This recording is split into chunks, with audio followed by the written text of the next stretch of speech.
So hello guys, welcome back to another very important video session from our own channel Yes Biology.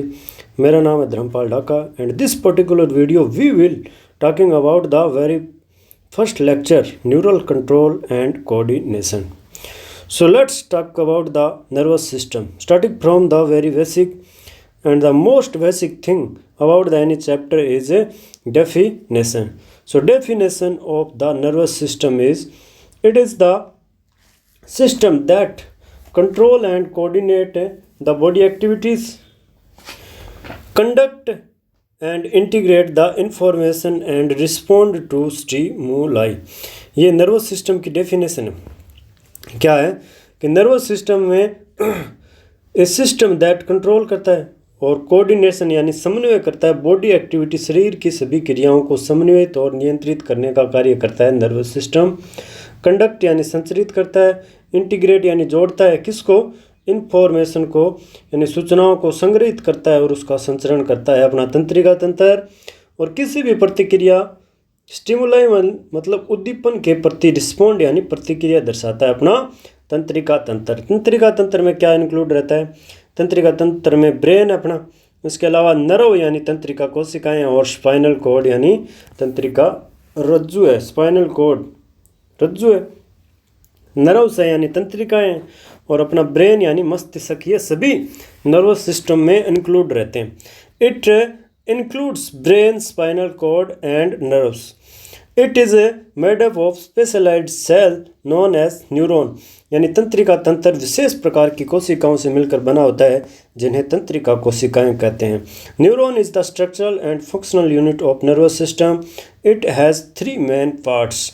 Nervous system की संरचनात्मक और क्रियात्मक इकाई होती है तंत्रिका कोशिका। तंत्रिका कोशिका के 3 पार्ट रहते हैं। पहला है वो सेल बॉडी या साइटोन, इसके अलावा डेंड्रोन और एक्सोन, ये सभी 3 पार्ट है वो तंत्रिका कोशिका में पाए जाते हैं। इसके बाद है स्ट्रक्चर ऑफ ए न्यूरॉन या नर्व सेल, तंत्रिका कोशिका की संरचना। तंत्रिका कोशिका की संरचना में अभी हमने पढ़ा था 3 पार्ट्स रहते हैं। पहला है सेल बॉडी या साइटोन, सेकंड है वो dendron, third one is axon या नर्व फाइबर। स्ट्रक्चर को देखें, यह तंत्रिका कोशिका की स्ट्रक्चर है, वेरी इंपॉर्टेंट। 3 पार्ट्स रहते हैं इसके। सेल बॉडी ये वाला पार्ट है, ये इधर वाला ये है सेल बॉडी। ये क्या है, ये सेल बॉडी है। तंत्रिका कोशिका या न्यूरॉन सेल का ये पार्ट रहता है सेल बॉडी, और सेल बॉडी के मध्य में पाया जाता है न्यूक्लियस। क्या पाया जाता है, न्यूक्लियस। और इसके बाद में जो नेक्स्ट पार्ट सेल बॉडी के बाद नेक्स्ट जो पार्ट आता है वो है एक्सोन। और देखते हैं, cell body contains cytoplasm, cell organelles and Nissl granules. Granular body है, निसल ग्रेन्यूल बोलते हैं। साइटोन के अंदर एक कणिका नुमा संरचना पाई जाती है जिसको बोलते हैं Nissl granule. Nissl granule only found in cyton या सेल बॉडी। सेल बॉडी में साइटोप्लाज्म, सेल ऑर्गेनेलिस और निसल ग्रेन्यूल्स पाए जाते हैं। ये डेंड्रोन वाला पार्ट है, ये जो ब्रांच स्ट्रक्चर दिखाई दे रही है अपने को यहाँ पे, ये है डेंड्रोन। तो डेंड्रोन है वो short fibres that project out of the cell body. Cell body से बाहर की तरफ प्रोजेक्टेड रहते हैं शॉर्ट फाइबर, वो कहलाते हैं dendron. Their sub branches dendrites transmit impulse toward the cell bodies, यानी जो डेंड्रोन है वो इम्पल्स को साइटोन की तरफ भेजते हैं।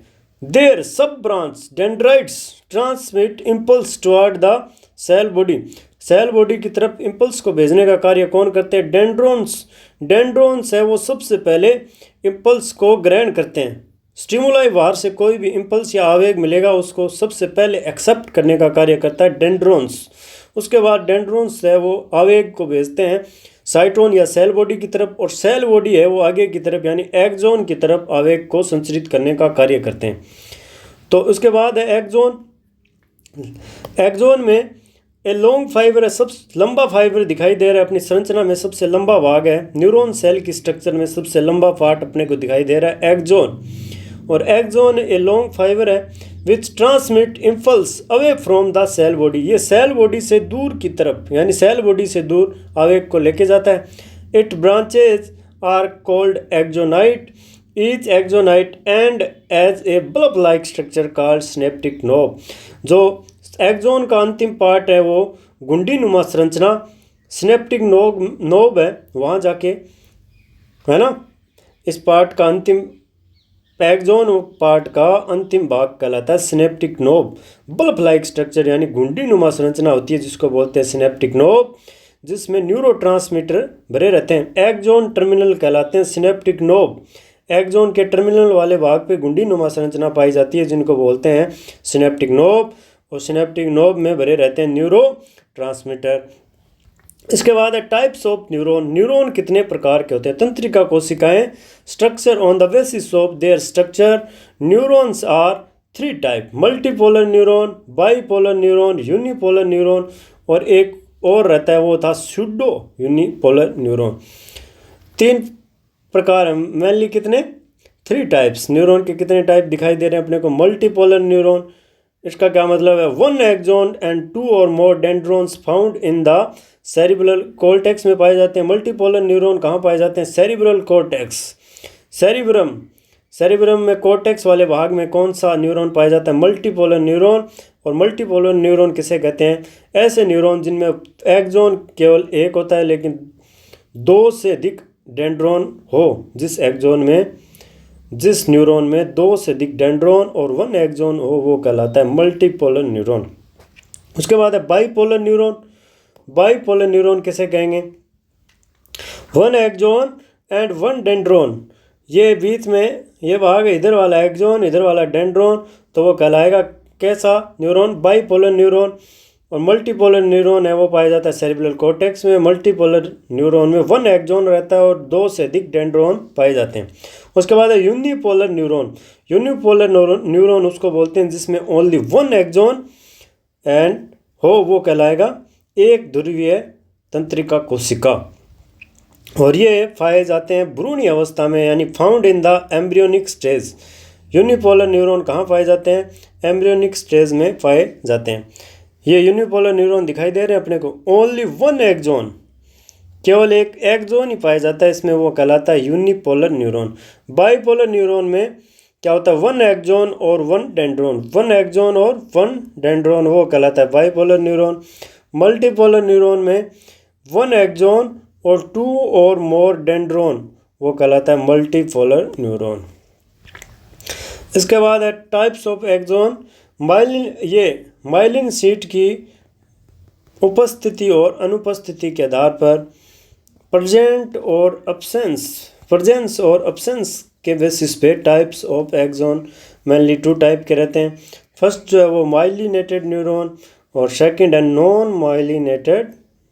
एक्सोन की बात हो रही है, किसकी बात हो रही है? एक्सोन। जो न्यूरॉन है, नर्व सेल है, तंत्रिका कोशिका में जो एक्सोन है वो कितने प्रकार का हो सकता है? माइलिनेटेड भी हो सकता है। ये एक्सोन अभी पढ़ा था हमने, उसके ऊपर स्वान सेल है, वो एक्सोन के ऊपर माइलिन शीट का फॉर्मेशन करती है। अगर माइलिन शीट प्रेजेंट है तो वो माइलिनेटेड न्यूरॉन हो जाएगा, एक्सोन हो जाएगा। और माइलिन शीट अब्सेंट है तो वो हो जाएगा नॉन माइलिनेटेड एक्सोन। इसके बाद माइलिनेटेड न्यूरॉन की एक्सोन की स्ट्रक्चर आपको दिखाई दे रही है। It is enveloped with Schwann cell, यानी माइलिनेटेड एक्सोन के ऊपर स्वान सेल जो है माइलिन शीट का फॉर्मेशन करती है। ये स्वान सेल पाई जाती है एक्सोन के ऊपर, और ये स्वान सेल है वो सिक्रीट करती है माइलिन शीट का, तो वो एक्सोन कहलाता है माइलिनेटेड एक्सोन। ये अपने को स्ट्रक्चर दिखाई दे रही है, ये सेल बॉडी वाला पार्ट है। उसके बाद ये डेंड्राइट्स, सेल बॉडी के मिडल में पाया जाता है न्यूक्लियस, ये एक्सोन वाला पार्ट है। इस पार्ट के ऊपर स्वान सेल है। एक्सोन पे कौन सा सेल? Schwann cell. और इस स्वान सेल बाहर की तरफ माइलिन शीट का सिक्रीशन करती है। और माइलिन शीट जहाँ पर एक्सोन का वो पार्ट जहाँ पर माइलिन शीट एब्सेंट रहती है वो कहलाता है नोड ऑफ रेनवियर।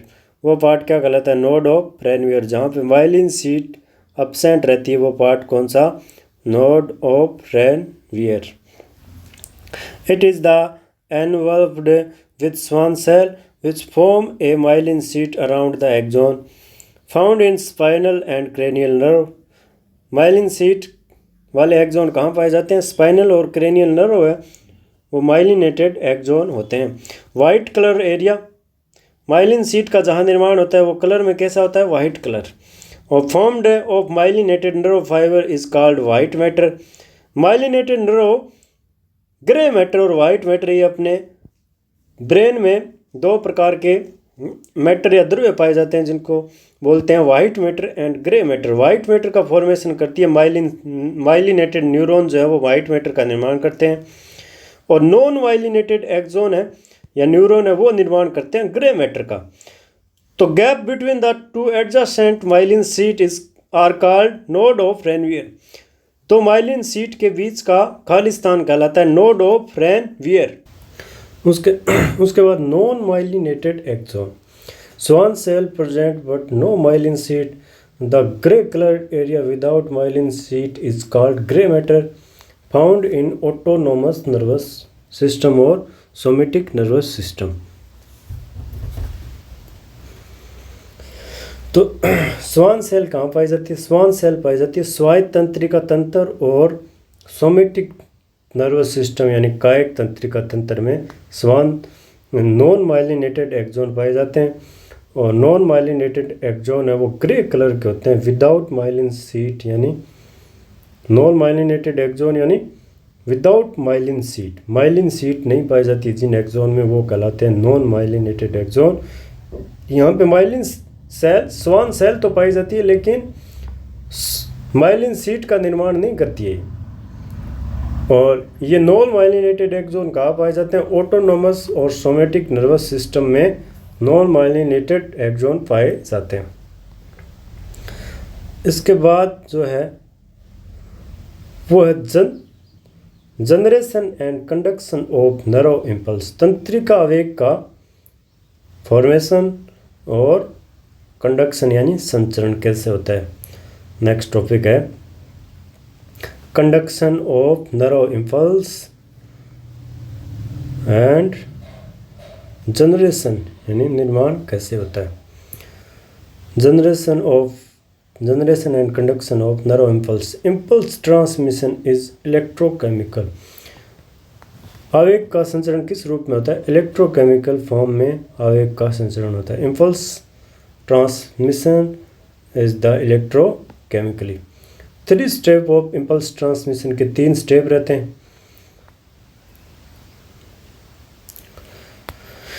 तो 3 स्टेप कौन कौन से रहते हैं। पहला स्टेप रहता है maintenance of resting membrane potential, यानी रेस्टिंग यानी विश्राम विभव को बनाए रखना। उसके बाद जनरेशन होता है, एक्शन पोटेंशियल का निर्माण होता है। और प्रोपेगेशन यानी उसका एक्शन पोटेंशियल है वो आगे इम्पल्स को संचरित करता है, आगे एक्शन पोटेंशियल के बाद ही आवेग है वो आगे जाता है। इसके बाद इम्पल्स ट्रांसमिशन किस रूप में होता है, इलेक्ट्रोकेमिकल रूप में, इलेक्ट्रोकेमिकल विद्युत रासायनिक रूप में आवेग का संचरण होता है। फर्स्ट जो स्टेप अपना है maintenance of resting membrane potential. Resting membrane potential को बनाए रखने का कार्य कैसे होता है, ये अपन एक्सोन की टीएस कार्ड देखें तो उसमें अपने को सोडियम पोटेशियम आयन चैनल और ion channel, sodium ion channel, potassium ion channel and sodium potassium pump दिखाई देता है। इसमें neural membrane contains various selective permeable ion channel. तंत्रिका की जो झिल्ली है, तंत्रिका कोशिका की तंत्रिका झिल्ली है, उसमें विभिन्न प्रकार के चयनित आयन चैनल पाए जाते हैं जो आयनों के लिए परमेबल होते हैं, सिलेक्टिवली परमेबल होते हैं। In resting neuron note conducting impulse. विश्राम अवस्था में तंत्रिका कोशिका किसी भी प्रकार के आवेग का संचरण नहीं करती है। The axonal membrane is more permeable to potassium ion, nearly impermeable to sodium ion. जो तंत्रिका झिल्ली है वो पोटेशियम आयन के लिए परमेबल होती है लेकिन सोडियम आयन के लिए लगभग अपारगम्य होती है। Also the membrane is impermeable to negatively charge protein in axoplasm. Negative charge protein के लिए एक्सोप्लाज्म है वो लगभग अपारगम्य रहती है। सोडियम चैनल के लिए जो न्यूरॉन एक्सो की जो मेम्ब्रेन है वो क्या रहती है, परमेबल, और सोडियम के लिए नियरली इम्परमेबल यानी सोडियम आयन को अपने अंदर से आने जाने नहीं देती है। रेस्टिंग स्टेज की बात कर रहे हैं, कौन सी अवस्था की, रेस्टिंग स्टेज की बात कर रहे हैं। इसके बाद therefore concentration of sodium, concentration of therefore concentration of potassium and negatively charged protein in exoplasm is high. exoplasm किसे बोलेंगे? जो तंत्रिका कोशिका के अंदर जो साइटोप्लाज्म है उसको बोलते हैं एक्सोप्लाज्म, जो इनसाइड की यानी अंदर की तरफ रहता है और आउटसाइड है ये तो अलग द्रव्य है ना। और जो तंत्रिका कोशिका के अंदर जो तरल पदार्थ पाया जाता है उसको बोलते हैं एक्सोप्लाज्म। तो एक्सोप्लाज्म में बता रहा है कंसंट्रेशन किसकी ज़्यादा होगी? पोटेशियम की। और नेगेटिवली चार्ज जो प्रोटीन है उनकी कंसंट्रेशन हाई रहती है एक्सोप्लाज्म में। And the concentration of sodium is low. Axoplasm में किसकी कंसंट्रेशन लो रहती है? सोडियम की। The fluid outside the axon contain low concentration of potassium. जो बाहर की तरफ फ्लूइड पाया जाता है उसमें पोटेशियम की सांद्रता कम रहती है और सोडियम की कंसंट्रेशन हाई रहती है। There this form an ionic and concentration gradient across the resting membrane. यानी सांद्रता प्रवणता में अंतर हो गया। जो अंदर की तरफ है वहाँ पोटेशियम और नेगेटिवली चार्ज प्रोटीन है उनकी सांद्रता ज़्यादा है और सोडियम यहाँ पे लो है अंदर की तरफ। यहाँ सोडियम क्या है? यहाँ सोडियम ज़्यादा है। अंदर है पोटेशियम है वो हाई है। पोटेशियम अंदर क्या है? हाई है। पोटेशियम हाई है तो सोडियम ऑटोमेटिकली यहाँ पे लो है। और ये दोनों आयनों की सांद्रता में अंतर है इसलिए यहाँ पे कंसंट्रेशन ग्रेडियंट फॉर्म हो जाएगा अपने आप। सांद्रता प्रवणता में अंतर आ गया। दिस आयनिक ग्रेडियंट फिर इससे क्या होगा? सांद्रता प्रवणता में डिफरेंस होने से क्या होगा? This ionic gradient are maintained by the active transport of ion. सांद्रता प्रवणता में अंतर होने के कारण एक्टिवली यानी ट्रांसपोर्ट होगा किसका? Ion by the sodium potassium pump द्वारा। मेंटेन्ड यानी इस सांद्रता प्रवणता को बनाए रखने का कार्य कौन करता है? Sodium potassium pump. सांद्रता प्रवणता में अंतर कैसे? बाहर की तरफ है वो सोडियम को ज़्यादा और अंदर है पोटेशियम की कंसंट्रेशन को हाई मेंटेन करने का कार्य करता है एक्टिवली, ऊर्जा खर्च करके एक्टिवली सोडियम पोटेशियम पंप इस कंसंट्रेशन को मेंटेन करके रखता है। It transport 3 sodium outside. ये आयन चैनल है। ये आयन चैनल क्या करता है? एक्टिवली बाहर की तरफ 3 सोडियम को लेके जाता है। एक बार जब ये पंप होता है सोडियम पोटेशियम पंप तो बाहर की तरफ 3 सोडियम लेके जाता है अंदर से और इसी टाइम 2 पोटेशियम आयन है वो अंदर की तरफ यानी एक्सोप्लाज्म में लेके जाता है sodium potassium pump. Potassium ion कितने? 2 और सोडियम आयन कितने? 3। एक बार जब ये पंप है वर्क करता है तब 3 सोडियम बाहर की तरफ और 2 पोटेशियम अंदर की तरफ कोशिका में लेके जाता है। As a result the outer surface become positively charge. इससे क्या होगा? तंत्रिका झिल्ली है वो बाहर से पॉजिटिवली चार्ज हो जाएगी और इनर सरफेस है वो नेगेटिवली चार्ज हो जाएगा यानी मेम्ब्रेन होगी polarised. The electrical potential difference across the resting membrane is called resting potential. विश्राम अवस्था में तंत्रिका झिल्ली पर जो पोटेंशियल डिफरेंस है वो कहलाता है रेस्टिंग पोटेंशियल। विश्राम अवस्था में रेस्टिंग स्टेज में तंत्रिका झिल्ली पर जो पोटेंशियल यानी विभव पाया जाता है वो कहलाता है रेस्टिंग पोटेंशियल। इसके बाद नेक्स्ट जो है एक्शन पोटेंशियल यानी क्रियात्मक विभव। उसके बाद एक्शन पोटेंशियल किसे कहते हैं? जब तंत्रिका कोशिका के किसी भाग पर उद्दीपन दिया जाता है यानी स्टिमुलाई जब अप्लाई किया जाता है, जैसे डायग्राम में देखें अपन, इस तंत्रिका कोशिका के भाग ए पे जब स्टिमुलाई अप्लाइड किया जाता है वहने स्टिमुलस यानी उद्दीपन दिया जाता है तो membrane at a site A become permeable for sodium. ये जो तंत्रिका कोशिका की तंत्रिका झिल्ली है वह सोडियम के लिए परमिएबल हो जाएगी यानी सोडियम है अंदर की तरफ जाना शुरू हो जाएगा। उससे क्या होगा? अंदर वाले भाग में यानी एक्सोप्लाज्म में सोडियम की मात्रा बढ़ जाएगी। सोडियम ज़्यादा होने से अंदर की तरफ पहले नेगेटिवली चार्ज थी मेम्ब्रेन अंदर से, लेकिन जैसे ही सोडियम अंदर आएगा तो ये मेम्ब्रेन अंदर वाले भाग पर पॉजिटिव चार्ज आ जाएगा इस मेम्ब्रेन के, यानी पहले रेस्टिंग मेम्ब्रेन है वो पोलराइज स्टेज में रहती है, लेकिन सोडियम अंदर आ गया तो अंदर प्लस आवेश हो गया तो इसका मतलब ये मेम्ब्रेन अब डीपोलराइज हो गई यानी रिवर्सिबल पोलरिटी क्या हो गई है? रिवर्सिबल हो गई है। रिवर्स हो गई यानी पलट गई है पोलरिटी, ध्रुवीयता इसकी मेम्ब्रेन की। This causes rapid influx of sodium and reversal of the polarity at the site outer negative and inner positive, it is called depolarisation. यानी जब अंदर की तरफ प्लस आवेश आ जाएगा और बाहर की तरफ नेगेटिवली चार्ज हो जाएगी मेम्ब्रेन, तो ये मेम्ब्रेन रिवर्सिबल होगी इसकी पोलरिटी, और ये कहलाएगा डीपोलराइजेशन यानी पुनर्ध्रुवीकरण। The electrical potential difference during the depolarisation across the plasma membrane is called action potential a nerve impulse. Electrical potential difference during the depolarisation के दौरान क्रियात्मक जो विभव है, विद्युत विभव, उसमें जो इतना अंतर होता है प्लाज्मा मेम्ब्रेन पे, वो कहलाता है क्रियात्मक विभव। अब ये आवेग जैसे ही पॉजिटिव चार्ज यहाँ पे आ गया तो ये आवेग आगे की तरफ अब संचरित होगा। अब यहाँ पे पॉजिटिव चार्ज है, इसका मतलब आवेग यहाँ पहुँच गए। इसके बाद यहाँ पे अंदर की तरफ पॉजिटिव चार्ज है, इसका मतलब आवेग आगे से आगे बढ़ता जा रहा है। एक्शन पोटेंशियल है वो आगे जनरेट यानी प्रोपेगेट हो रहा है। इसके बाद थर्ड स्टेप जो है वो है propagation of action potential. At a site B, at site ahead we, outer surface is positively and inner surface is negatively. Inner surface is negatively. So a current flow on the inner surface is A to B. हमें पता है कि plus से minus की तरफ विद्युत धारा का प्रवाह होता है। हम बी साइड को देखें, अगर यहाँ पे हमने इम्पल्स यानी अप्लाइड किया है तो अंदर है वो पॉजिटिवली चार्ज हो जाएगी मेम्ब्रेन और बाहर से नेगेटिव है।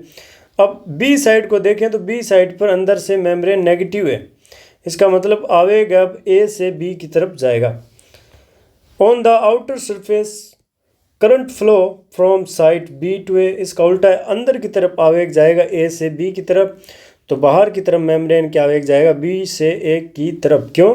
क्योंकि अंदर हमें पता है आवेग जाता है प्लस से माइनस की तरफ, यहाँ प्लस आवेश और यहाँ माइनस आवेश है, इसका मतलब आवेग इधर जाएगा अंदर की तरफ, यहाँ प्लस और यहाँ माइनस है, इसका मतलब अंदर आवेग ए से बी और बाहर की तरफ आवेग जाएगा बी से ए की तरफ।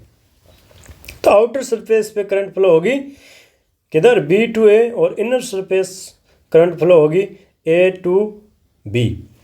On the outer surface current flow from side B to A to complete the circuit, hence the polarity is reversed and action potential is generated at site B, action potential at site A arrive at B। यानी क्रियात्मक विभव A से B तक पहुंच गए है ना, आगे से आगे प्रोपेगेट होगा, आवेग का संचरण होगा।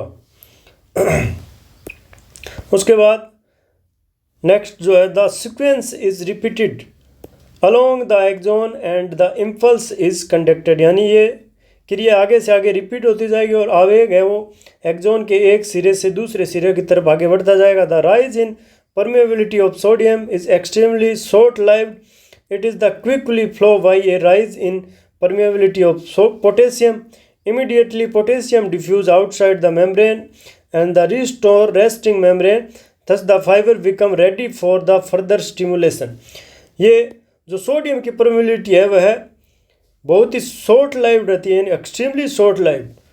ये अचानक ही जब इम्पल्स अप्लाई किया जाता है तो सेकंडों के लिए सोडियम की परमेबिलिटी बढ़ी थी, जिसके कारण एक्शन पोटेंशियल जनरेट हो गया था। और उसके बाद पोटेशियम की परमेबिलिटी वहाँ पे जैसे ही आवेग आगे जाता है तो उस स्थान पर पोटेशियम की परमेबिलिटी बढ़ जाती है। पोटेशियम है वो बाहर की तरफ डिफ्यूज होना शुरू हो जाता है, जिससे मेम्ब्रेन पर वापस रेस्टिंग स्टेज में मेम्ब्रेन वाला वो भाग रेस्टिंग स्टेज में चले जाता है और अंदर की तरफ पॉजिटिव चार्ज और बाहर की तरफ नेगेटिव चार्ज आ जाता है। फर्दर वो मेम्ब्रेन वापस इम्पल्स को एक्सेप्ट करने के लिए रेडी हो जाती है, यानी आवेग जैसे ही आगे जाता है पीछे वाली मेम्ब्रेन वापस पोलराइज स्टेज में चली जाती है, क्योंकि वहाँ पर पोटेशियम की परमेबिलिटी इंक्रीज हो जाती है। पोटेशियम बाहर की तरफ डिफ्यूज होना शुरू हो जाता है, जिससे अंदर की तरफ वापस नेगेटिव चार्ज आ जाता है और मेम्ब्रेन क्या हो जाती है? पोलराइज्ड। इसके बाद सिनेप्टिक ट्रांसमिशन ऑफ इम्पल्स, आवेग है वो तंत्रिका कोशिका के अंतिम सिरों पर यानी सिनेप्टिक नोब पर पहुंच गया है। और सिनेप्टिक नोब एक बल्ब लाइक स्ट्रक्चर है जिसमें न्यूरोट्रांसमीटर भरे रहते हैं। सिनेप्टिक नोब में क्या भरे रहते हैं? न्यूरोट्रांसमीटर। अब आवेग को आगे न्यूरोट्रांसमीटर एक तंत्रिका कोशिका से दूसरी तंत्रिका कोशिका में आवेग को लेके जाता है वो है न्यूरोट्रांसमीटर। तभी तो आवेग का संचरण इलेक्ट्रोकेमिकल रूप में होता है, ना कि इलेक्ट्रिकली और ना ही केमिकली। आवेग का संचरण होता है electrochemically in the neural cell. Synapse is the functional junction between two neuron. दो तंत्रिका कोशिकाओं के बीच का क्रियात्मक स्थान है वो कहलाता है सिनेप्स। यह दो टाइप का हो सकता है, इलेक्ट्रिकल सिनेप्स और केमिकल सिनेप्स। इलेक्ट्रिकल सिनेप्स का मतलब है वहाँ पर आवेग का संचरण विद्युतीय रूप में होगा, और जब आवेग का संचरण केमिकल यानी रासायनिक रूप में होगा तो वो सिनेप्स कहलाएंगे, केमिकल सिनेप्स। तो सिनेप्स कितने प्रकार के, इलेक्ट्रिकल सिनेप्स और केमिकल सिनेप्स। सिनेप्स किसे कहेंगे, to space between the two neuron cell is called synapse. और पहले वाली न्यूरॉन सेल है उसके वो कहलाएगा प्री सिनेप्टिक नोब, और नेक्स्ट जो सेल है वहाँ पे पाए जाएंगे पोस्ट सिनेप्टिक न्यूरॉन या पोस्ट सिनेप्टिक डेंड्रोन।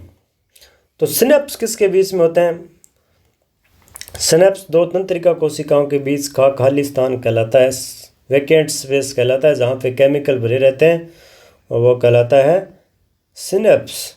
इलेक्ट्रिकल सिनेप्स किसे कहेंगे, it is the in this the membrane of pre and post synaptic neuron. Pre और पोस्ट सिनेप्टिक न्यूरॉन की मेम्ब्रेन के मध्य का क्लोज प्रोक्सिमिटी, यानी प्री और पोस्ट सिनेप्टिक मेम्ब्रेन है वो बहुत ही पास होती है ना। So impulse transmission is similar to the transmission along an axon. Impulse transmission is the faster than in chemical synapse. Electric synapses are very rare in human system. Electrical synapses जो होते हैं वो बहुत ही रेयर पाए जाते हैं human में, और इलेक्ट्रिकल सिनेप्स में आवेग का संचरण बहुत ही फास्ट होता है। किसकी तुलना में, केमिकल सिनेप्स की तुलना में आवेग का संचरण फास्ट होता है। किसमें, इलेक्ट्रिकल सिनेप्स में।